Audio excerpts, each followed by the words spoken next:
문제 나오는데 여러분들 이제는 조건 기한 틀리면 사람도 아니지. 왜냐하면 시발, 정발, 해소, 종소, 소구표 다 이렇게만 외워도 맞춰.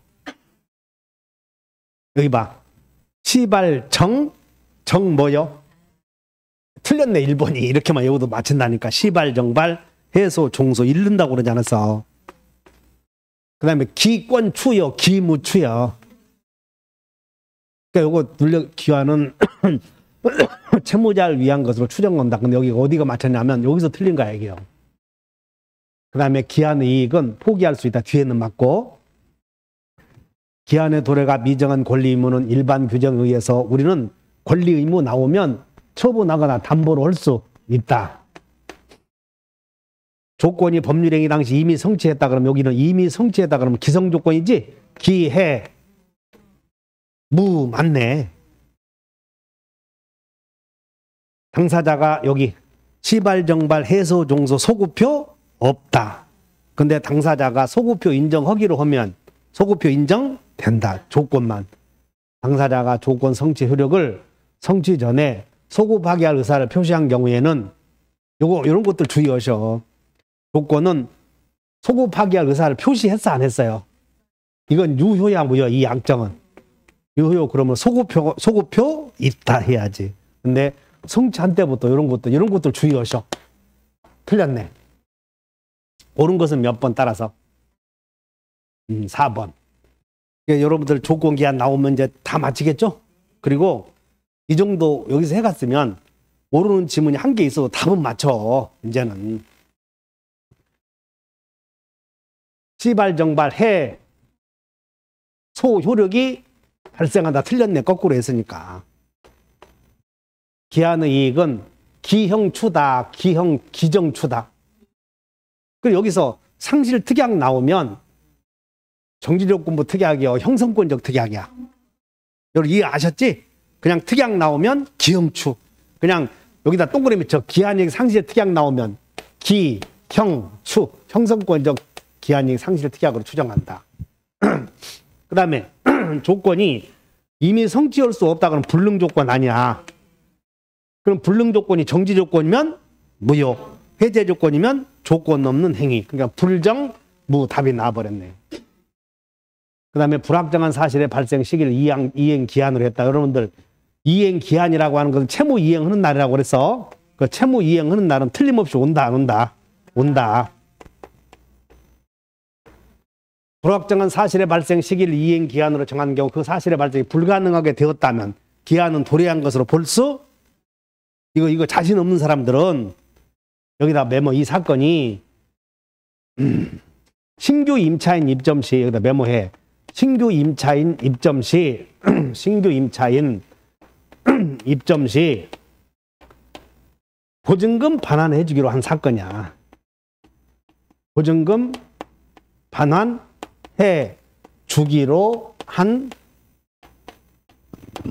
사건이라고. 임대차 계약하면서 해지하면서 계약 해지하면서 신규 임차인이 들어오면 그때 보증금 내줄게. 그런데 신규 임차인이 들어오는 게 가능해졌어? 불가능해졌어? 불가능해졌지. 그럼 보증금 반환할 때가 된 거야 안 된 거야?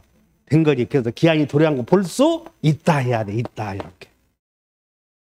상계 여기서 나왔네. 상계. 자 여기요 동철이가. 그래서 여기다 이제 이번에는 동철이가 상처 먹고 취했다 있나? 응?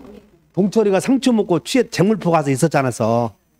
여기는 이렇게 아시면 돼. 상대방 있는 단독행위와 가족법상의 행위는 상대방 있는 단독행위와 가족법상의 행위에는 족이 붙여 못 붙여? 못 붙인다 그 말이야. 이거 족이 못 붙여. 족이는 영광과에 있어. 영광. 그래서 가족법상 행위나 상대방 있는 단독행위 조건기한 못 붙이는데 붙였다면 어떡하라고 그랬어? 붙였다면. 응? 조건이 붙어 있다면 붙여서는 안 되는데 붙여 있지? 그럼 우리는 조건만 분리해서 효력을 정할 수 없다고 하지 않았어? 전부가 무효가 돼버린 거야. 전부가 무효 이렇게. 붙일 수 없다. 정답이 몇 번? 그 다음에 이건 뭐 여기 앞에 읽을 것이 뭐 있냐? 불정, 무. 그 다음에 기해, 무. 그 다음에 조건이 붙어 있다는 사실은 조건의 존재를 주장하는 자가 증명해야 돼. 그리고 입증 책임 나오면 주장자가 입증해야 돼. 그냥 주장자. 그래서 주장자가 입증해야 된다 하면 맞아. 기형 틀렸네 이거. 기한이익 상실 특약은 정지조건 뭐 특약이다 이렇게 추정된다 틀렸고. 시발 정발 해소 종 소 맞네 이런 게. 그러니까는 이게 언제치야 30일에. 그럼 여러분 시험장 가게 되면 저 정도요 다. 그 신동숙 당신도 이제 가서 이렇게 아까 이렇게 가서 시발 이렇게 쉬운 건데 어렵게 배웠네 그러지 말어. 여러분 실수만 하지 않으면 거기에 답이 다 있으니까는 그냥 비벼서 70점 맞아 무난히 비벼서. 그런데 시험장 가게 되면 문제를 다 이렇게 만들기 때문에 여러분들이 야 쉽다 이런 거 하면 안 들어. 근데 답을 찍고 나오면 정답은 다 맞춰 있어 거기에서. 여기서 법정 조건은 법률행위의 부관으로서의 조건이요 아니요. 이런 것들은 법의 이론이 있어야 되는데 부관은 당사자가 임의로 붙인 약정이야 약정. 그러니까 당사자가 임의로 붙인 약정이니까 법으로 정해진 것은 당사자가 붙인 게 아니지. 그래서 부관이 아니다 그런 뜻이야 이게. 그 다음에 조건이 선량한 풍속 기타 사유지에서 위반한 것이라면 우리는 조건만 분리한다고 항상 같이 취급해야 한다고. 그래서 무효이다 맞고. 조건부 법률행위는 성취되었을 때에 여기서 조건부 법률에 성취되었을 때 효력이 법률행위가 성립이 돼 이미 성립은 되었어. 이게 3번 같은 경우를 여러분 함정이야. 성취되면 봐봐.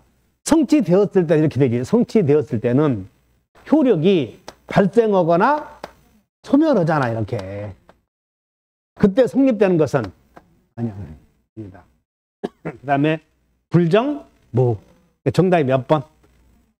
3번. 그리고 과거의 사실은 조건이요. 조건이 아니야. 장불사니까. 조건이라고 하는 것은 원칙이 그래. 원칙이. 장래의 불확실한 사실. 그러므로 과거의 사실을 기성의 사실이라고 그러죠. 조건이 되지 못한다. 무효. 무효행위 추인은 하여튼 추인 나오면 추인의 종류가 여러 개 있는데 후추야 공통점이. 다시 한번 전철.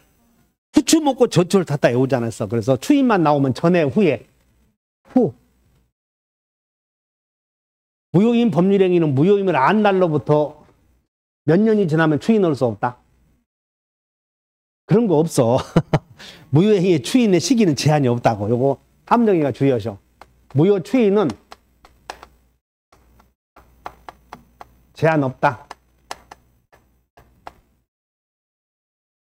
여기 법률행위 일부분이 무효일 때 나머지 부분의 유효를 판단함에 있어서 나머지 부분을 유효로 할 것인가 여부는 당사자의 가정적 의사가 고려돼야 한대. 고려?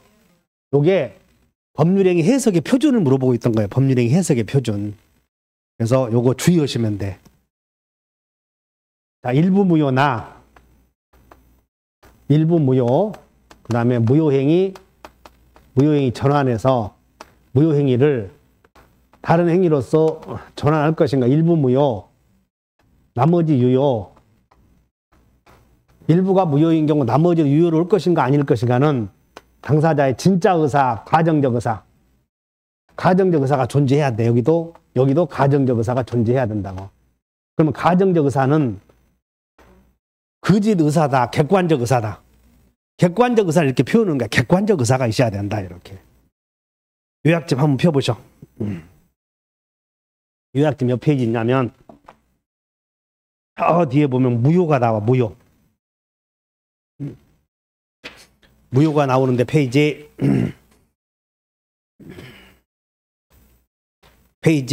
40 페이지를 한번 펴보셔.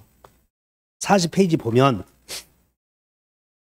그 2번에 확정무효 효력에서 2번에 동그라미 1번 보면 2번의 동그라미 1번에 일부 무효의 효력 나오죠. 거기서 니은번을 봐. 일부 무효의 효력, 니은번. 나머지 부분을 유효로 하려는 무슨 의사가 있어야 돼? 가정적 의사 나왔나? 그리고 무슨 해석이라고 쓰여 있어요? 그래, 그거 기억해야 돼. 가정적 의사. 그 다음에 2번 봐. 무효행위 전환. 무효행위 전환에서 기억번. 무효행위가 다른 행위의 요건을 구비하고 당사자가 무효를 알았더라면 다른 법률행위를 하는 것에 의욕과실사하고 인정될 때는 해놓고는 인정될 것인가 여부 해놓고 가로에다 무슨 의사라고 그랬어요? 그 가정적 의사 나오지? 지금 그걸 냈던 거예요. 가정적 의사 이렇게. 당사자의 가정적 의사가 있어야 돼, 없어야 돼? 있어야 된다, 이게. 있어야 되는데 고려되지 않는다, 이렇게 틀렸던 거야, 이게. 자, 다시 정리해. 일부가 무효일 경우 원칙은 전부를 무효로 하지만 나머지를 유효로 할 것인가 여부는 법률행위 보충적 해석에 의해서 당사자의 가정적 의사가 고려 있어야 된다, 그 말이야. 객관적 의사. 다시 진의, 가의. 가의나 가정적 의사나 똑같아. 가의, 가정적 의사, 진의와 비교되는 개념이다. 그 다음에 추인은 꼭 명시적이어야 돼? 묵시적으로도 할 수 있어? 묵시적으로 할 수 있다. 강행법규 위반, 추인한 때에는 다른 정함이 없는 한 처음부터 유효한 법률화에 된다. 틀렸지? 강추 없다. 강행법규 위반, 추인하에도 유효가 되지 않는다. 강추 없다. 정답이 몇 번? 이해하셨죠? 조건. 조건 성취의 효력은 특별한 사정이 없는 한 소급한다, 소급하지 않는다. 시발정발, 해소, 종소, 소급표 없다. 해제 조건이 선량한 풍속 기타 사회질서 위반한 것일 때에는 특별한 사정이 없는 한 조건 없는 행위여, 무효여. 우리는 조건이 붙어 있다면 분리 처분한다. 분리해서 효력을 정할 수는 없다. 분리 처분할 수 없고 분리해서 효력을 정할 수도 없고. 그래서 조건 없는 행위가 된다. 틀렸고. 정지 조건과 불확정 기한은 표시된 사실이 발생하지 않는 것으로 확정된 때에 채무를 이행해야 하는지 여부로 구별될 수 있다. 맞아? 이건 엄청 중요한 거야, 이게. 그래서 이런 사실이 생기지 않으면 채무를 이행해야 한다. 기한. 이런 사실이 생기지 않으면 채무를 이행하지 않아도 된다. 조건. 그것이야, 이게. 이해하셨어? 그 요약집 한번 펴보죠. 요약집 조건기한에 어디 있느냐면 자, 페이지 조건기한을 딱 보는 순간 47페이지를 한번 봐. 47페이지에 여기 봐, 위에서 바로 밑에 그 문제가 나와. 문제 1번에 부간에 표시된 사실이 생기지 않으면 채무 이행하지 않아도 된다 나오죠. 그럼 그건 뭐다? 조건. 또 틀려. 그러면 보기만 하면 채무 이행해야 된다 그러면 맨날 틀리냐 어떡해. 벌컥스러워지 인장. 아, 우리는 채무 이행하는 날은 빚 갚는 날은 틀림없이 와 안 와? 오니까 그 감당하기 어려우니까 가서 물에 빠져 죽어버리잖아. 빚 갚는 날이 오니까 채권자가 빚을 독촉으로 오는 날이 오니까는 그 압박에 해서 그냥 죽어버리잖아, 이런 게. 자, 정리. 정지 조건과 불확정 기한은, 기한과 조건의 차이는 여러 가지로 구별할 수 있으나 이런 사실이 생기지 않으면 전제했어. 이런 사실이 발생하지 않으면 채무 이행해야 된다 그러면 기한, 채무 이행하지 않아도 된다 그러면 조건. 그 문제를 잘 외워놓으셔. 그 다음에 이행지체. 이행지체의 경우에 상당한 기간을 정하여 최고함과 그 기간에 이행이 없을 때에는 이것도 뭐냐면 원래 이행지체의 경우에는 독촉해야죠. 그래서 채권자는 상당한 기간을 정해서 최고와 함께 그 기간 내 이행이 없을 때에는 이행이 없을 것을 정지 조건으로 하여 계약을 해지할 수도 있다. 이 말은 매매계약을 했는데 일방이 이행을 지체하면 최고를 하면서 뭐라고 하냐면 10월 20일까지 채무를 이행하지 않으면 계약을 해지하겠다라고 조건을 붙일 수 있다 그 말이야. 근데 이것은 이미 상대방에게 불리한 조건이 아니지. 그래서 이건 유효하다 그 말은 유효하다.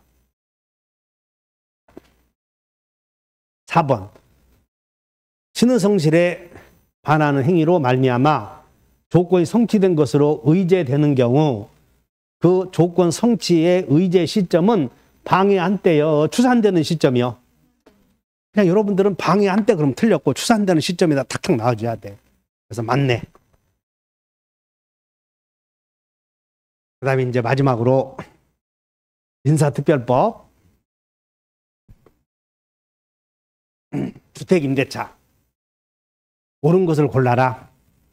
다가구용 단독주택의 일부의 임차인이 대항력을 취득했는데 후에 건축물 대장상 여기다 건축물 대장상 밑줄 그셔. 등기부는 아직 안 올라간 거예요. 다세대 주택으로 변경되었다고 해서 이미 취득한 대항력이 소멸되는 것은 아니다. 우선 변제권이 있는 임차인은 임차주택과 별도로 대지만 동그라미쳐 대지만 경매될 경우 대지 환가 내금에 대해서도 우선 변제권 있다. 임차인이 요 디귿번 자꾸 틀리는데 임차인이 인주 마치고 나서 새로운 소유자가 A로 바뀌었다 그러면 임차주택의 양수에 있는 임대인의 지위를 승계한 것으로 보죠. 그러므로 나중에 그 후에 을이 여기서 그 후에 주민등록을 다른 곳으로 옮겼다면 을은 새로 건물을 산 사람에게 보증금 내놓으시 할 수 있는 거지. 그래도 여전히. 그래서 요 내용이니까 주의하셔. 임차인이 대항력 가진 후 임차주택의 소유권이 양도되어 양수인 이 사람이 보증금 반환 채무를 부담하게 되었다. 그런데 그 후에 임차인 주민으로 이전하면 여기서 밑줄 그죠. 임차인 주민으로 이전하면 그 후부터 대항력이 상실하잖아. 이전하면 그때부터 전이요 후요. 그 전에 취득한 대항력은 존재해. 그래서 이전하면 그 후부터 대항력 상실. 그러므로 여기서 인주 마치고 살던 중 소유자가 바뀌면 새로운 소유자에게 보증금 내놓으라고 할 수 있지. 그 후에 주민들을 옮겼어도 새로운 소유자가 이 사람에게는 보증금 내놓으라고 할 수 있다는 거, 이 사람에게는. 그러나 새로 산 사람에게는 안 되겠지, 그때는. 그래서 양수인에 대한 보증금 반환 채무는 소멸한다, 그대로 존재한다. 그러니까 우리 시험 이렇게 내니까 주의하셔. 이거 틀리게 내려고 애를 쓰잖아, 지금. 그래서 옳은 것은 몇 번? 기억, 니은. 대항력에 관한 설명이다. 주택임대차는 그냥 대항력을 자주 물어봐요. 틀린 것을 골라라. 임차인이 타인의 점유를 매개로, 점유 매개 관계를 이유로 간접 점유해도 대항력은 인정된다. 여기서 2번 같이 잘 나오는 임차인 전세권 등기까지 했대. 인도와 주민등록 마치고 전세권 등기까지 했대. 자, 전세권 등기를 마친 후 주임법상 주민등록을 다른 곳으로 옮겼다면 대항력은 존재해, 상실해. 대항력과 전세권의 효력은 다르다 그 말이야. 상실한다. 그 다음에 대항력 발생 시기가 여기다 3번에다가 대항력 발생 시기 써봐. 대항력 발생 시기는 원칙이 인주 마친 다음 날이죠. 원칙이. 두 번째는 이전 등기 마친 다음 날.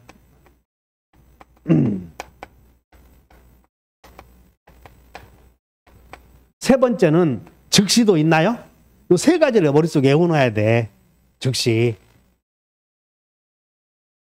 그래서 원칙은 인주 마친 다음 날이고 이것이 바로 주민등록을 마치고 거주하던 자가 주택을 매도하면서 동시에 다시 임차한 경우 매수인 명의의 이전 등기 마치면 다음 날부터 대항력이 행한다 이것인데 매수인 명의의 소유권 이전 등기 여부와 관계없이 대항력이 행한다 이렇게 틀렸던 것이야. 이게 뭔 얘기냐면 갑이 건물 소유자야. 이렇게 소유자. 그리고 여기다 주민등록을 했지. 근데 을에게 매매함과 동시에 임대했었어.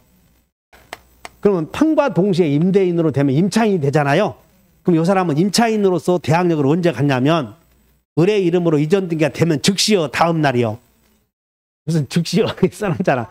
이전 등기 마친 다음 날 이렇게 외워. 다시 한번 등기 마친 다음 날 외워놨나?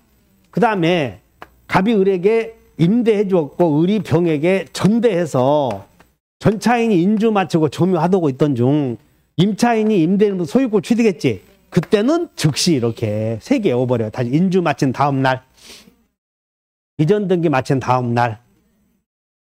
여기다가 그냥 이렇게 쓰자. 전차인은 즉시 이렇게. 전차인은 즉시 이렇게.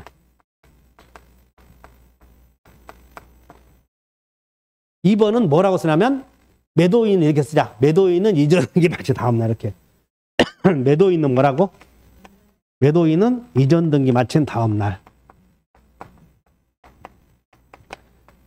그래서 여러분 요약집에 이 전차인은 즉시인데 또 하나 있는데 안 가르쳐 줄 거야. 그냥 에이씨 안 가르쳐 줄. 요약집 보고 검토해. 여기다 쓰자. 전차인은 즉시, 그 다음에 경매 받을 사람과 계약을 체결한 자. 경락인과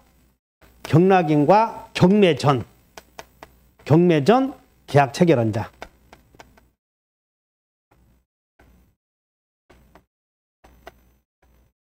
그 적어도 대항력 발생 시기는 좀 하나 기억을 하셔. 그래서 이게 어떤 내용이냐면 주민 등을 마치고 거주하던 소유자가 자기 명의로 주택을 매도한 자 나오지? 매도하면서 매도와 동시에 다시 임차하면 이 매도인은 임차인이 되었지? 그럼 언제 대항력 취득하냐면 매수인의 명의로 이전 등기 된 다음 날. 요거 매도인은 이전 등기 마친 다음 날 대항력 취득하는 거지. 관계없이 했지? 그래서 틀렸다. 그래서 3번은 건성건성 하지 말고 대항력 발생 시기 세 가지를 머릿속에 외워. 자, 임차인이 주택을 마친 다음 날 나왔고 임차인이 가족과 함께 임차주택의 점유를 계속하면서 가족의 주민등록은 그대로 놓아둔 채, 여기 봐, 임차인의 주민등록만 일시적으로 옮겼어도 대항력은 상실하지. 일시적으로 잠깐 갔다 온 거예요. 잠깐. 그래서 몇 번이 틀렸다. 한 번 여기. 자, 외워본다. 매도인은 이전 등기 마친 다음 날. 전차인은 다음 날이요. 즉시요. 대항력 발생 시기가 인주 마친 다음 날, 이전 등기 마친 다음 날, 즉시 세 가지가 있으니까 한번 검토해 보셔. 자, 주택임대차보호법상 임차인의 계약갱신 요구권. 계약갱신 요구권은 6개월 전부터 2개월 전까지 딱 한 번이지? 그 다음에 여러 번이요. 딱 한 번이요. 상가 임차인은 여러 번 할 수 있지. 상가 임차인은. 왜냐하면 존속기간 내에 여러 번 할 수 있으니까. 자, 전차인에게도 계약갱신 요구권 인정되나요? 안 되지, 전차인은. 그래서 임차인이 임대인의 동의 얻어서 동의 없이 주택을 전대한 경우 임대인은 계약갱신 요구를 거절한다, 거절하지 못한다. 동의 없이 나왔죠? 거절할 수 있는 경우, 계약갱신 요구를 거절할 수 있는 경우가 이부제 없이 못한다. 여기지? 이부제 없이 못한다. 못한다가 무슨 뜻이야? 목적 달성했어. 건물이 멸실되어서 목적 달성하지 못한다. 그 다음에 현저의 위반, 그 다음에 대부분의 점유회복, 그리고 중과실. 여기를 물어봤네. 여기를. 틀렸네. 그래서 옳은 것은 몇 번?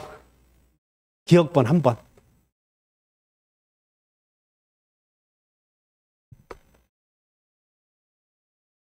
갑은 을소유 주택에 보증금 3억으로, 이게 전형적인 시험이야, 이게.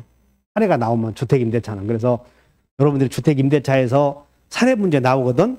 그럼 대항력 우선 변제가 있는가 그러냐. 일단 제쳐놔야 돼. 어려우니까. 왜냐하면 이것을 내가 기어이 풀어보겠다고 한 사람들은 3분 걸리면, 그것도 3분 걸려서 풀면 그것은 못 푼 것과 더 다름없어. 그래서 갑은 을소유 주택에 관해서 갑이 보증금 3억 원으로 임대차 계약을 체결하고, 그 다음에 대항력권 확정일자를 받았는 2018년 3월 5일.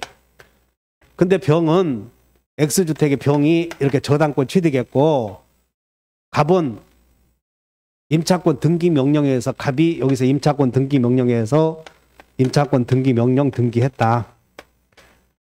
임차권 등기 명령에서 등기할 때는 보증금은 필수적 기재사항인가? 여러분 임대차에서 보증금은 요소가 아니지.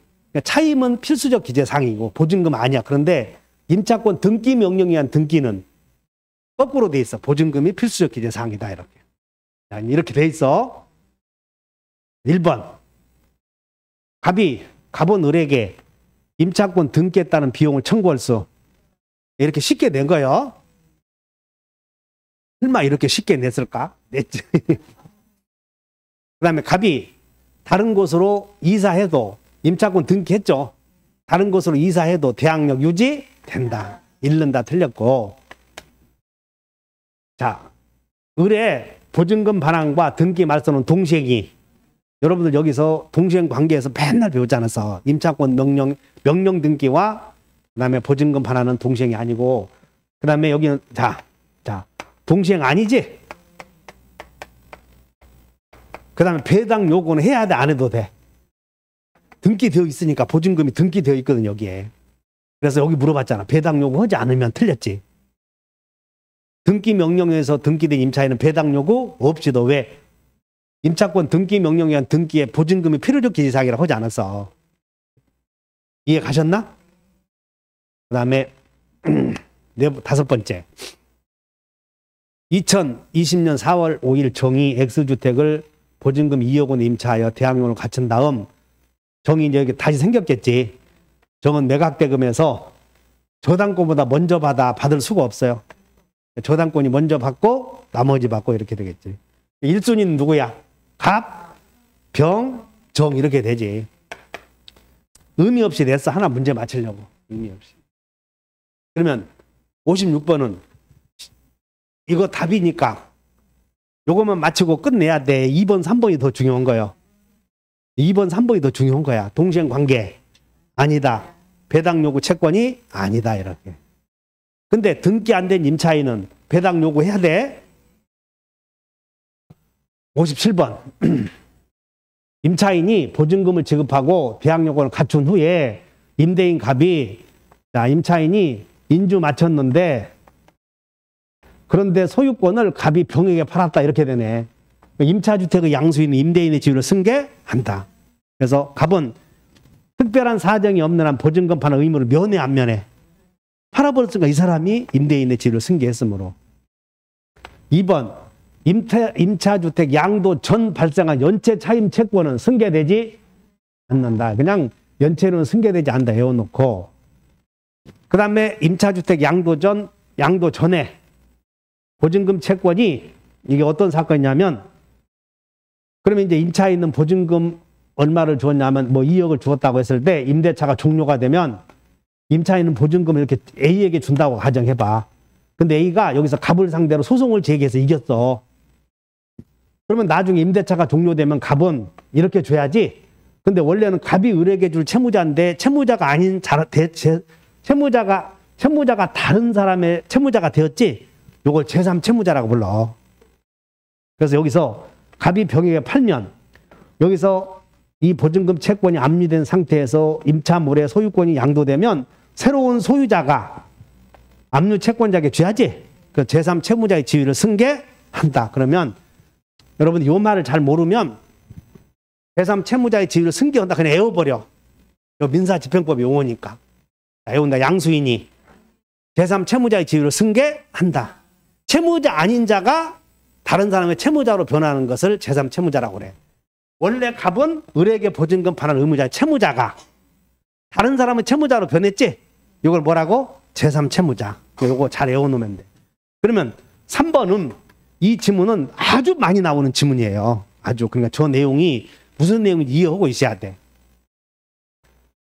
세 번째, 병이 임차주택의 양수인 병이 을에게 보증금 반환하면 병은 가봐. 네가 내줄 보증금을 내가 내주었으니 보증금 내놓으시오 할 수 없어. 임차인의 주택을 이 사람이 임대인의 지위를 승계하니까. 그래서 맞는 거고, 만약 갑이 채권 담보를 목적으로 임차주택을 병이 양도했다. 이 사람이 양도담보권자라면 양도담보권자는 임차주택 양수인이요, 아니요? 아니다 그 말이야. 임차주택 양수인에 해당하지 않는다. 그래서 답은 특별한 사정이 없는 한 보증금 판을 면한다 하면 틀렸어. 몇 번이 틀렸다. 여기는 뭘 물어보냐면, 자, 밑줄 그으셔. 여기는 임차주택의 양수인에 해당하는 자. 임차주택의 양수인에 해당하는 자에, 그냥 여러분 이렇게 오시면 해당하는 자에 양도담보권자와, 아니지, 대지만을 매수한 자, 땅만 산 사람은 임차주택 양수인에 해당하지 않는다. 두 개 나왔으니까 외워버려. 땅만 산 사람은. 갑이 그 소유 주택에 거주하려는 을과 존속기간 1년의 임대차, 주택이다 그래서 주택. 갑이 을과 주택 임대차 계약을 체결했는데 몇 년의 계약을 체결했다. 1년. 임차인은 2년의 기간을 우길 수 있나요? 있고, 임차인은 1년의 존속기간이 유효하다고 우길 수도 있다. 여기 중요해. 을이 이기연체하잖아요. 그럼 법정갱신이 부정돼. 하나 잘 외워놓으셔. 묵시적 갱신이 2기의 차임액에 달하도록 차임을 연체한 때에는 묵시적 갱신 인정되지 않는다. 맞고, 계약이 묵시적으로 갱신되는 경우 임차인은 언제든지 해지 통고할 수 있지? 계약 해지를 통지할 수 있다. 그럼 몇 개월? 3개월이 경과가 되면 종료한다. 자, 주택의 경매로 인한 환가대금에서 여기 제일 중요해. 임차인이 경매가 이루어지면, 자, 여기서, 자, 임대인이 보증금 빼주지 않아서 경매 신청할 때는 목적물 넘겨주고 넘겨주지 않고, 경매 신청해서 배당표가 확정되면 보증금 수령해야죠. 수령하고 넘겨주고 수령해. 그래서 보증금을 우선 변제 받기 위해서는 X주택을 인도해야 한다. 그래서 틀렸네. 여보. 순서 물어봤던 거야. 인도 시기.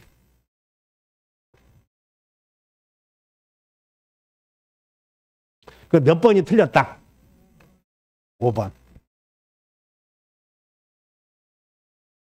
그 다음에 을은 갑 소유의 주택에 대하여 보증금 3억 원으로 임대차 계약을 갑과 체결한 다음 즉시 대항 요건을 갖추고 확정일자를 받아서 거주하고 있다. 대항력 인주 확정일자. 1번. 묵시적 갱신으로 되면 몇 년이다? 2년. 1년으로 정한 경우 을은 1년의 유효함을 주장할 수 있다. 묵시적으로 갱신되면 갑이 언제든지 해지해, 을이 언제든지 해지해. 그래서 갑은 이렇게 틀렸고, 4번. 임차인은 임대차 끝나기 전에 임차권 등기 명령을 신청할 수 있나요? 없지. 끝나고 나서 보증금 반환받지 못한 경우. 임대차 기간이 만료하기 전에 갑이 병에게 X주택을 매도하고, 여기서 이렇게 돼서 병에게 팔고 등기를 마친 경우 을은 병에게 임차권 주장할 수 있다. 그러니까 만료되기 전에 했고 대항력 갖췄죠? 없다. 틀렸네. 그래서 몇 번이 옳다. 야, 이게 여러분 주택 임대차 정도 가면 보니까 1번과 2번이 답이 많네. 야, 그때 1번과 2번이 답이 많은 이유는 거기까지 오느라고 고생했으니까. 야, 여러분 봐. 사례가 복잡하면 1번, 2번이 답이요. 사례가 복잡하면, 왜냐하면 복잡하면 뒤에 읽어봐야 틀릴 테니까 공부가 된 사람은 빨리 읽어보고 1번에서 답 맞추고 합격하라고. 그러니까 일단 끝까지 읽어는 봐야 돼. 시간 없다고 10문제 못 읽어야 돼. 시간 없다고 10문제 못 읽는 사람은 지금은 내가 이 얘기 않겠어.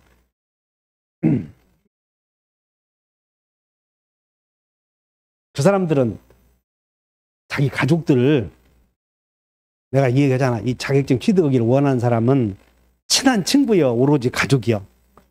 친한 친구도 떨어지기를 바래. 학원은 합격하기를 바래, 떨어지기를 바래.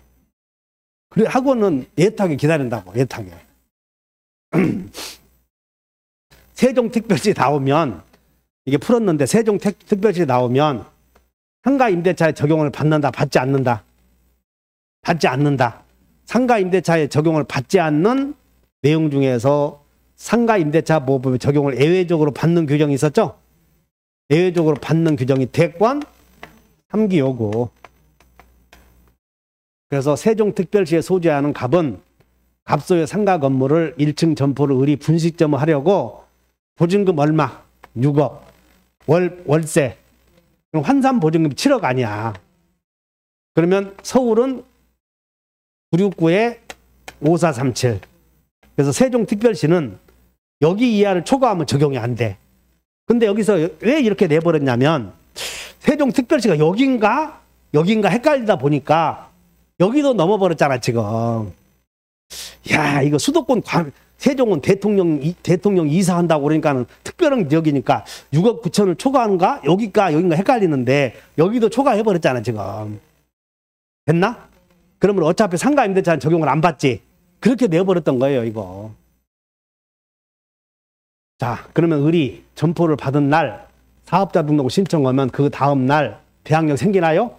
요 대항력 문제는 생기는 거지. 맞다. 확정일자를 받았대. 그러면 이 경우는 확정일자 필요해? 필요가 없어요? 우선 변제 받을 수 없다. 확정일자가 필요 없는 곳이야 여기는. 그 다음에 감염법 예방에 관한 법률에 따라서 이제 이것은 또 앞으로 내겠냐. 작년에는 코로나가 심해서 낸 거니까. 어쨌든 간에 여기 봐. 알아야 되는 게 몇 개월 이상 금지 조치를 당했어. 2개월이야 3개월이야. 만약에 이것이 지역법이라면 지적법이었다면 여러분들 지적법 쥐약처럼 내버려. 지적법은 낼 게 없으니까 맨날 가로에 넣고 숫자 내는 거 아니야. 그래서 3개월 이상 금지 조치를 받았다면 계약 해지할 수 있다. 이해했어? 요거 하나 외워놓으면 되지. 몇 개월 이상 금지 조치 받았다면 임차인은 그냥 일방적으로 계약을 해지할 수 있다. 요거 주의하셔. 그래서 정답이 몇 번? 우선 변제권 있어 없어요? 기억? 디귿 이렇게.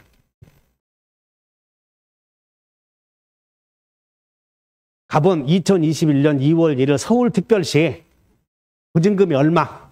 5억. 그 다음에 월세 한산 보증금이 10억이지? 그러면 9억 6천을 넘었잖아요. 그럼 상인법에 적용을 받지 않고 받는 규정 중에서 아까 대권 3기 요구. 사업자 등록도 신청했대. 확정일자 받아두면 필요해? 필요하지 않아? 확정일자 부여에 관한 규정이 적용되지 않는다.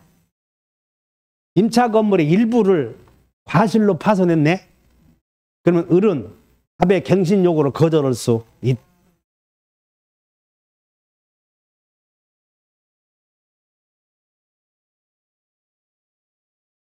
그래서 중과실이 아니지?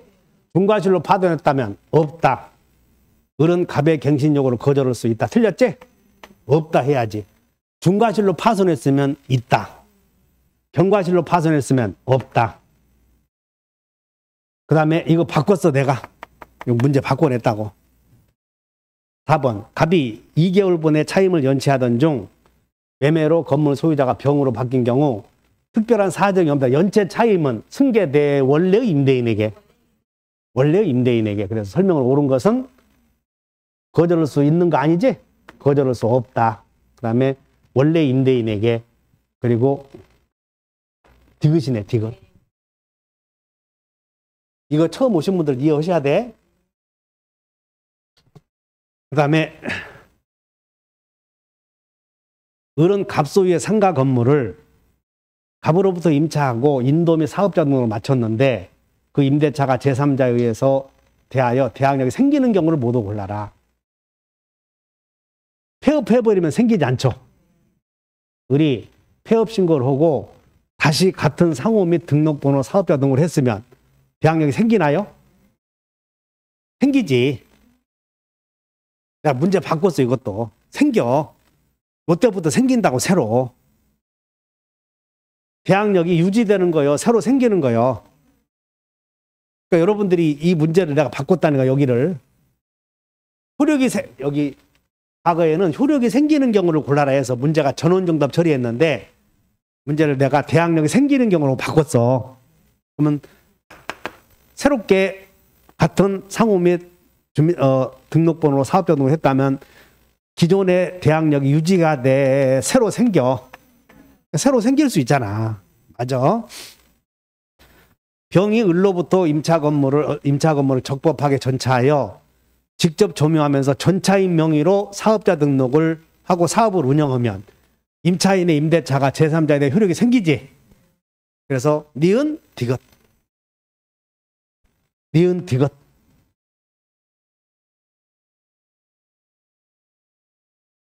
63번. 옳은 것을 골라라. 상가 건물. 임대차 계약을 체결하려는 자는 여기 동의 없어도 정보 제공을 요구할 수 있나요? 두 개 꼭 이해해야 돼. 여기 동의 있어야 동의 없이도. 체결한 자는 동의 없이도. 체결하려는 자는 동의 얻어야. 두 개 기억해.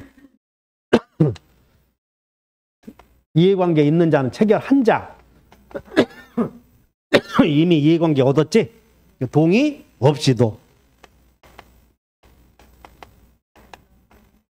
체결한 자요, 할 자요. 동의 있어야. 이렇게 두 개. 2번.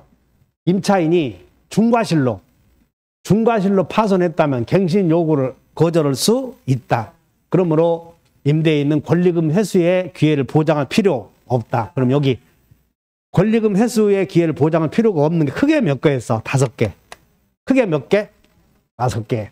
그래서 5개 중에서 임차인이 무자력인 경우 신규 임차인이 상당한 사유, 그 다음 몇 년, 1년, 6개월 이상 영리 목적으로 안 쓸 경우, 그 다음에 거절, 배신당한 경우, 배신 한번 당해봐.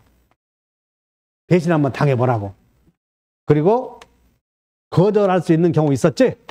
이 거절할 수 있는 경우가 하나 꼭 들어간다니까, 여기에. 거절할 수 있는 경우 몇 개 있어서 8개. 2부제 없이 못한다, 3부제 없이 못한다. 3부제 없이 못한다. 그래서 여기 3부제 없이 못한다, 현대중 나왔지? 요걸 내버렸던 거예요. 3부제 없이 못하면 현대중. 맞네. 임차인은 임대인에게 계약 갱신을 요구할 수 있으나 전체 기간이 7년이요, 10년이요. 이렇게도 내릴까 모르겠네, 이거. 10년을 초과해서는 안 된다. 임대차가 종료한 후 보증금 반환받지 않은 때에는 임차인은 어디에다가 등기 명령을 신청해? 관할? 주소지 소지하는 관할법원. 세무서 아니야. 임차물이 소지하는 관할법원. 묵시적으로 갱신이 되는 경우 임차인의 계약 해지 통고가 있으면, 자, 묵시적으로 갱신이 되면 해지 통고가 있으면 즉시요 3개월이요. 3개월. 그래서 틀렸네. 그래서 몇 번이 옳다? 2번. 2번은 중요하다. 64번. 상가 임대인이 그의 임차인 주선한 신규 임차인이 되려는 자와 임대차 계약 체결을 거절할 수 있는 게 크게 몇 개 했어. 꼭 외워야 돼. 5개. 1년이다. 1년 6개월이다. 임대인이 1년 6개월 이상 영리 목적으로 사용하지 않은 경우야. 사용하지 않을 경우야. 미래야, 미래. 여기 앞으로 내 1년 6개월 동안 임대 안 내놓겠다, 그 뜻이야. 임차인 주선한 신규 임차인이 되는 자가 보증금 자력이 없지? 무자력. 임대인 선택한, 여기 임대인 선택했잖아. 그래서 어쨌어? 배신당했지. 배신당했다. 얼른 눈치채야 돼. 임대인 선택한 신규 임차인이 임차인과 권리금 계약을 체결하고 권리금을 지급해버렸다. 배신. 그 다음에 임차인이 주선한 신규 임차인이 되는 자가 임차인으로서 의무를 위반할 현저한 사유가 있지? 그러면 거절할 수 있다. 그래서 몇 번? 니은, 디귿, 리을. 기억은 아니야? 6개월이다. 1년 6개월이다. 1년 6개월. 그래서 니은, 디귿, 리을. 니은, 디귿, 리을.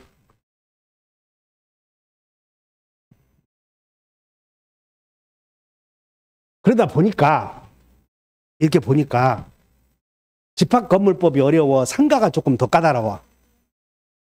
아니요, 꼭 저렇게 상가가 좀 까다롭다는 사례 나오니까 저런 게 되는지 안 되는지.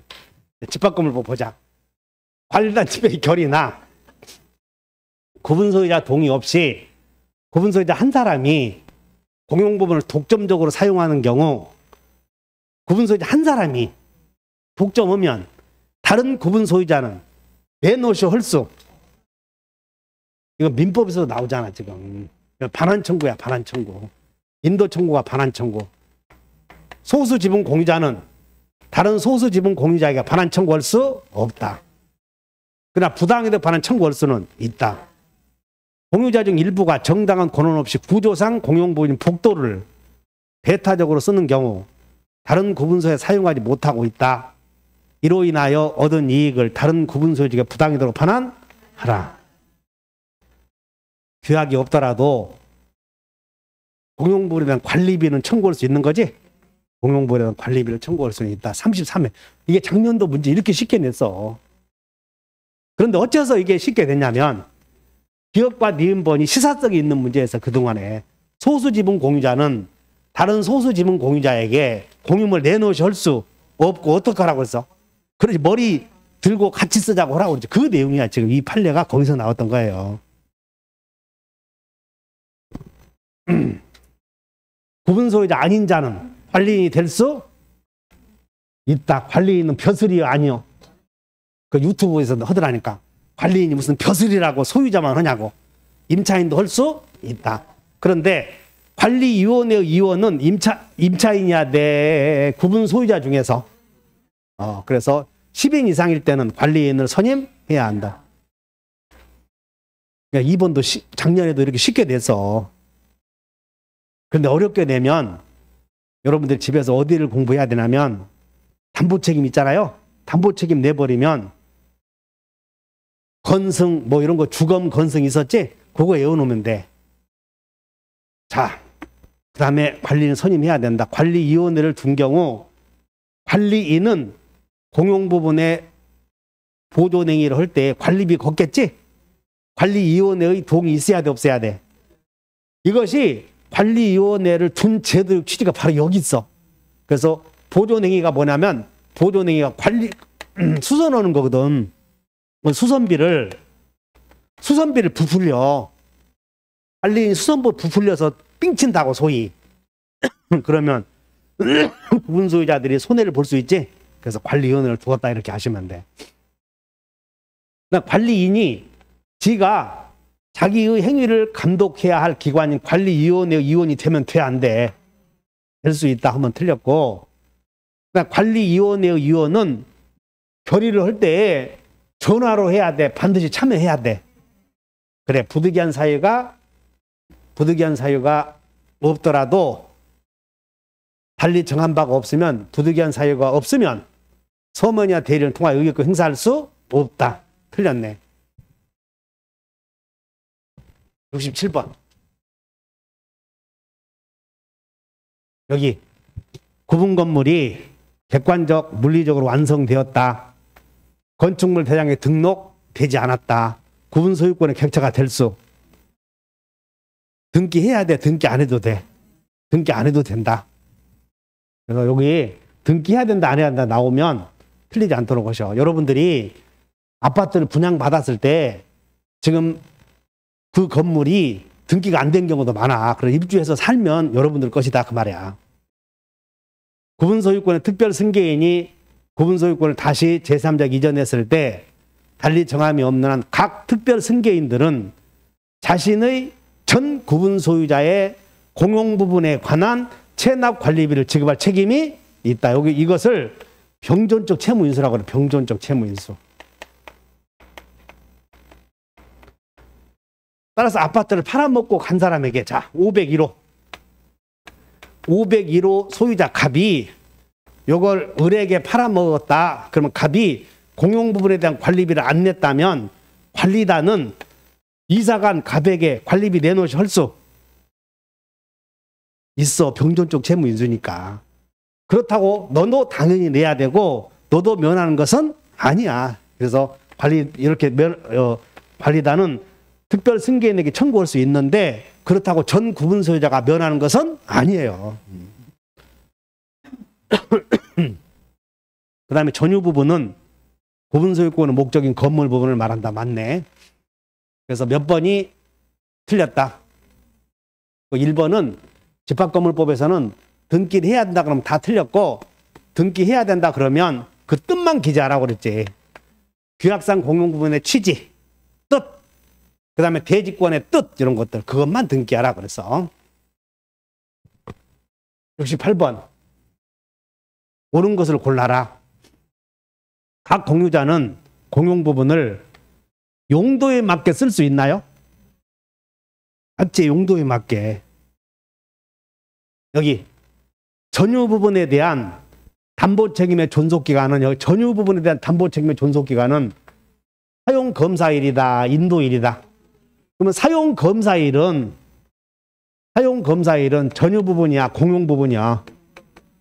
공용 부분에 대한 구조상 하자. 전유 부분은 사용 검사일, 인도일. 구조상 공용 부분에, 여기 구조상 공용 부분은 여러분들 공부한 것처럼 등기부가 존재해 안 해?